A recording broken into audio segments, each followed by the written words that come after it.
എൻ്റെ പേര് തോംസൺ പ്രവീൺ. ഞാൻ 1 ഇയർ ആയിട്ട് ഞാൻ ചെയ്യുന്നുണ്ടായിരുന്നു. സ്റ്റോക്ക് മാർക്കറ്റിലും ഫോറക്സിലൊക്കെ ചെയ്യുന്നുണ്ടായിരുന്നു. എൻ്റെ അക്കൗണ്ട് ബ്രീച്ച് ആയതിൻ്റെയും ഇതിൻ്റെ എല്ലാം കാരണം എന്ന് വെച്ച് കഴിഞ്ഞാൽ എൻ്റെ revenge trade, over trade, psychology base ഭയങ്കര സൈക്കോളജി എന്ന് പറഞ്ഞു കഴിഞ്ഞാൽ തീരെ ശരിയല്ല. ഇപ്പോഴും എനിക്ക് ഓക്കെ ആണെന്ന് വെച്ചാൽ ഓക്കെ എന്ന് പറയാനായിട്ടില്ല, പക്ഷെ എന്നാലും ഒരു പരിധി വരെ മാറിയിട്ടുണ്ട്. അപ്പോൾ വന്നപ്പോൾ പറഞ്ഞ് ഇത് എടുക്കരുത്, റിവെഞ്ച് ട്രേഡ് എടുക്കരുത്. ഇപ്പോഴും എന്നോട് പറയും എടുക്കരുത്, ലോവർ ടൈം ഫ്രെയിമിൽ എൻട്രി എടുക്കരുത്. പഠിച്ചത് കൊണ്ടാണോ അറിയില്ല, അതിനി മാറ്റിയെടുക്കണം.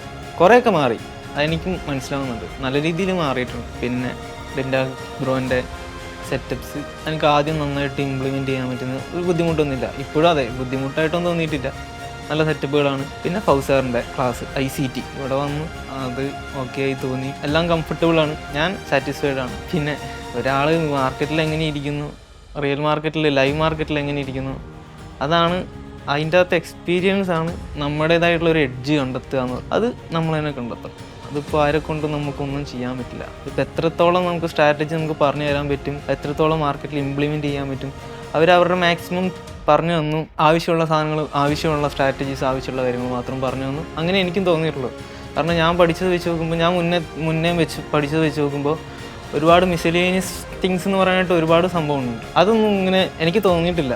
ഇവിടെ അങ്ങനെ മിസ്സലേനിയസ് ആയിട്ടുള്ള മറ്റേ ആവശ്യമില്ലാത്ത സാധനങ്ങളൊന്നും, സ്ട്രാറ്റജീസോ അങ്ങനത്തെ കാര്യങ്ങളൊന്നും പറഞ്ഞു തന്നായിട്ട് എനിക്ക് തോന്നിയിട്ടില്ല. അത് ഞാൻ കുറച്ചുകൂടി അങ്ങനെ പറയാനുള്ള ഒരു കാരണം എന്ന് വെച്ചാൽ, ഞാൻ ഇങ്ങനെ കുറേ നേരത്തെ പഠിച്ചത് കൊണ്ട് കുറച്ച് കാര്യങ്ങൾ എനിക്ക് നേരത്തെ അറിയാവുന്നത്, ഇതിങ്ങനെയല്ലേ അങ്ങനെയല്ലേ എന്നൊക്കെ ചോദിക്കുമ്പോൾ അത് നമുക്ക് അതിൻ്റെ ഒന്നും ആവശ്യമില്ല, അതിൻ്റെ ഒന്നും കാര്യമില്ല എന്ന് പറയുമായിരുന്നു. ഇനി അവർക്ക് പറഞ്ഞു തരാൻ പറ്റുന്ന മാക്സിമം പറഞ്ഞു തരാൻ പറ്റിയെന്ന് എനിക്ക് വിചാരിക്കുന്നു. ഇനി ഞാൻ ലൈവ് മാർക്കറ്റിൽ എൻ്റെ എഡ്ജുകൾ കണ്ടെത്തുക എന്നാണ്.